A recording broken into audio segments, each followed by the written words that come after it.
2020년 11월 14일 토요일 큐티 생명의 삶 오늘의 본문 다니엘 1장 1절부터 9절까지 말씀입니다. 유다 왕 여호야김이 다스린 지 3년이 되는 해에 바벨론 왕 느부갓네살이 예루살렘에 이르러 성을 에워쌌더니 주께서 유다 왕 여호야김과 하나님의 전 그릇 얼마를 그의 손에 넘기심에 그가 그것을 가지고 신할 땅 자기 신들의 신전에 가져다가 그 신들의 보물 창고에 두었더라. 왕이 환관장 아스부나스에게 말하여 이스라엘 자손 중에서 왕족과 귀족 몇 사람 곧 흠이 없고 용모가 아름다우며 모든 지혜를 통찰하며 지식에 통달하며 학문에 익숙하여 왕궁에 설만한 소년을 데려오게 하였고 그들에게 갈대아 사람의 학문과 언어를 가르치게 하였고 또 왕이 지정하여 그들에게 왕의 음식과 그가 마시는 포도주에서 날마다 쓸 것을 주어 3년을 기르게 하였으니 그 후에 그들은 왕 앞에 서게 될 것이더라. 그들 가운데는 유다 자손 곧 다니엘과 하나냐와 미사엘과 아사랴가 있었더니 환관장이 그들의 이름을 고쳐 다니엘은 벨드사살이라 하고 하나냐는 사드락이라 하고 미사엘은 메삭이라 하고 아사랴는 아벳느고라 하였더라.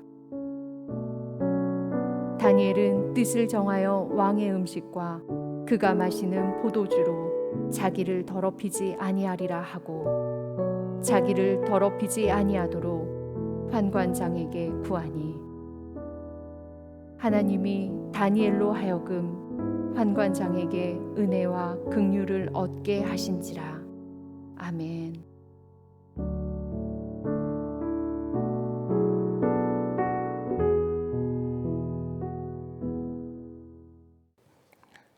다니엘은 여호야김 3년에 예루살렘이 바벨론에 함락된 이후 포로로 끌려가서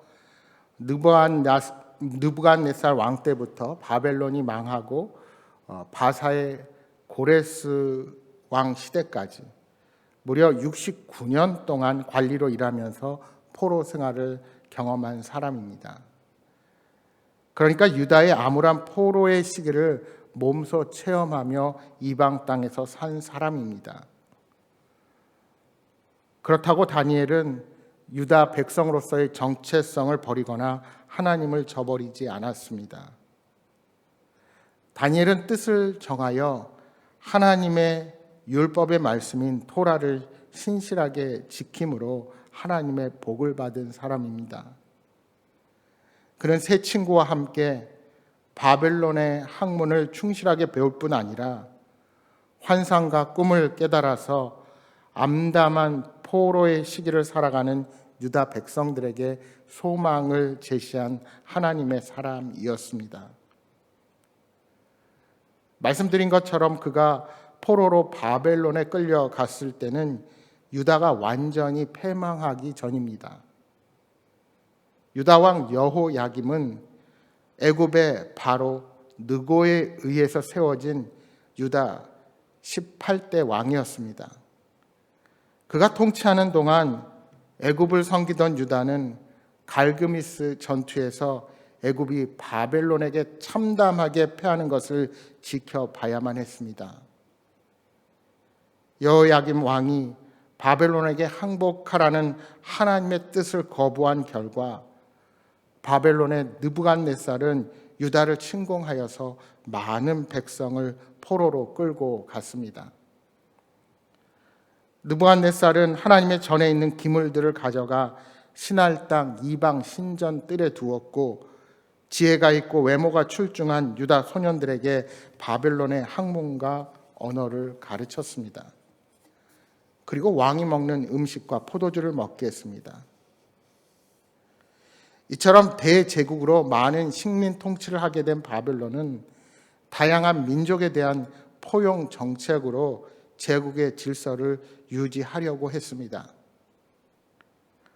포로로 잡아온 정복민들 가운데 인재를 등용하여서 바벨론에 충성하는 정책을 취하게 된 것도 이들을 통치하는 하나의 수단이었습니다. 이 조건에 따라 선택된 유다 청년들이 바로 다니엘과 그의 세 친구들이었습니다. 오늘 본문 7절에 보시면 환관장은 이 유다 청년들의 이름을 고쳐줍니다. 다니엘은 벨드사살로, 하나냐는 사드락으로, 미사엘은 메삭으로, 아사랴는 아벤느고로 바꿉니다. 본디 그들의 히브리 이름에는 모두 여호와의 이름이 포함되어 있었습니다. 다니엘은 하나님이 판단하셨다. 하나냐는 여호와께서 은혜로우시다. 미사엘은 누가 하나님이신가? 아사랴는 여호와께서 도우신다라는 뜻이 있습니다. 그런데 이름에 이제는 바벨론 신들의 이름이 들어가게 됩니다. 벨드사살은 벨이 그의 생명을 보호하신다라는 뜻입니다. 사드락은 아코의 명령, 메삭은 누가 무엇이 아코인가, 아벤느고는 느보를 섬기는 자라는 뜻입니다. 여러분, 우리가 일제 점령기에 창시 계명을 했던 것처럼 식민 땅을 살아가는 그들의 정체성에도 혼란을 가져오게 한 것입니다. 그들은 비록 받아들이기 어렵고 힘들지만 그러한 수치를 현실로 받아들이고 살아가야만 했습니다. 다니엘과 친구들은 바벨론의 모든 것을 수동적으로 받아들일 수밖에 없었습니다. 그들의 문화와 언어, 학문, 그 모든 것을 받아들였습니다. 그러나 본문에 나오는 것처럼 왕의 음식에 대해서는 뜻을 정해 거절합니다. 8절 9절 말씀 다시 보십시오.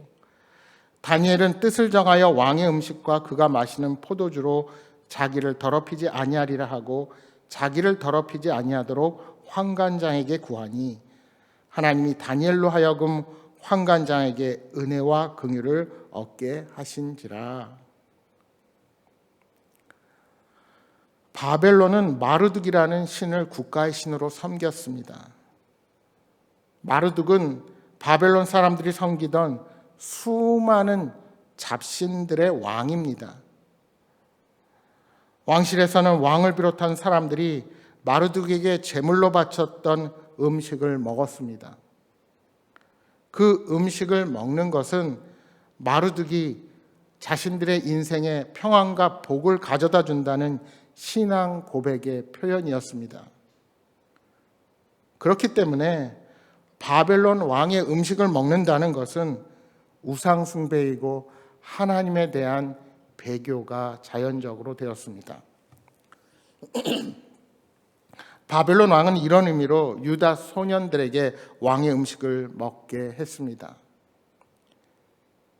이로 인해서 다니엘은 신앙의 큰 위기 앞에 서게 된 것입니다.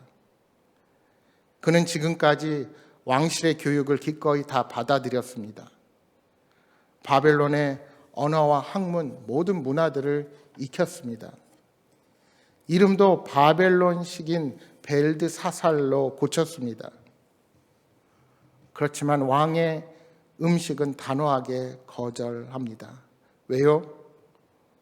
왕의 음식을 먹는 것이 하나님을 버리고 이방신을 자신의 주인으로 선언하는 행위가 되기 때문입니다. 그것이 곧 자신을 더럽히는 행위가 되는 겁니다. 따라서 다니엘이 왕의 음식을 거절하는 것에는 두 가지 신앙적인 의미가 있습니다. 여러분, 음식은 매일 먹는 것입니다. 사람은 매일 두 끼 내지 세 끼의 음식을 먹고 살아갑니다. 따라서 매일 먹는 왕의 음식을 거절했다는 것은 매일 하나님을 나의 주인이라는 고백으로 받아들이는 신앙을 의미한다 할 수 있습니다. 또한 음식은 우리들의 생명과 직결되어 있습니다. 음식을 먹지 않으면 우리는 생명을 잃습니다. 그러니까 바벨론 왕의 음식을 거절했다는 것은 하나님을 자신의 생명의 주인으로 선언한다는 뜻입니다. 그는 포로민으로 모든 바벨론의 통치를 수동적으로 받아들였지만 그의 신앙의 정체성의 근간을 흔드는 음식에 대해서는 이렇게 단호하게 거절한 것입니다. 다른 모든 것은 다 받아들여도 여호와의 신앙만큼은 결코 양보할 수 없다는 것입니다. 이렇게 하나님 앞에서 신앙의 결단을 내리니 어떤 일이 벌어집니까? 오늘 본문에 보시면 하나님은 환관장을 통하여 역사하십니다. 환관장은 모든 내시와 신하들을 총괄하는 자로 상당한 권세와 영향력을 갖고 있다 할 수 있습니다. 그는 왕의 최측근입니다. 하나님은 환관장을 보내셔서 다니엘이 은혜와 긍휼을 얻게 하십니다. 여러분, 하나님은 신앙의 결단을 내린 사람을 결코 방관하지 않으십니다. 신앙의 결단을 내린 자, 뜻을 정한 자는 하나님께서 사람을 보내셔서 은혜와 긍휼을 얻게 하십니다. 하나님은 오늘도 하나님을 향한 순전한 믿음으로 무장한 사람들을 찾으십니다. 우리는 각자 다른 삶의 상황과 여건을 가지고 있습니다. 어떤 사람들은 자신의 처지에 만족하며 살기도 하지만 대부분의 사람들은 그렇지 못하고 살아갑니다. 그런데 하나님께서 기대하시는 믿음은 당신이 허용한 삶의 자리에서 우리가 당신의 뜻을 찾고 따르는 것입니다. 비록 다니엘은 포로의 몸으로 바벨론을 섬겼지만 그는 자신의 자리에서 살아계신 하나님을 바벨론 전역에 드러냈습니다. 포로의 신세였음에도 불구하고 놀라운 믿음의 영향력을 발휘한 것입니다. 사랑하는 여러분, 우리는 먹든지 마시든지 무엇을 하든지 하나님의 영광을 구해야 합니다. 어떠한 환경과 고난 앞에서도 하나님이 나의 주인 되심을 고백할 수 있어야 합니다. 그 믿음으로 나아갈 때 오늘까지 나를 지키시고 인도하신 하나님께서 여러분의 삶을 선하게 이끌어 가실 것입니다. 오늘 하루도 뜻을 정한 다니엘처럼 말씀에 순종하며 믿음으로 굳건하게 서시기를 주님의 이름으로 축복합니다. 오늘 주신 말씀 기억하며 이 시간 함께 기도하겠습니다. 주님 말씀 위에 굳게 서서 하나님이 기뻐하시는 것과 그렇지 않은 것을 선명히 분별하게 하여 주옵소서. 어디에서 무엇을 하든지 뜻을 정하여 거룩함을 지켜내는 믿음의 사람으로 서게 하여 주옵소서. 주님, 저희에게 성령의 능력으로 함께하여 주옵소서 하고 기도하시기 바랍니다. 특별히 주일을 준비하는 손길이에 함께하셔서 내일도 우리가 드리는 예배가 온전히 하나님을 영화롭게 하는 예배가 될 수 있도록, 또 내일 예배에는 입교 세례식이 있습니다. 입교 세례 받는 사람들 위해서 기도해 주시기 바랍니다. 다음 주는 제가 내년 계획을 구상하기 위해서 한 주간 공식 일정을 쉽니다.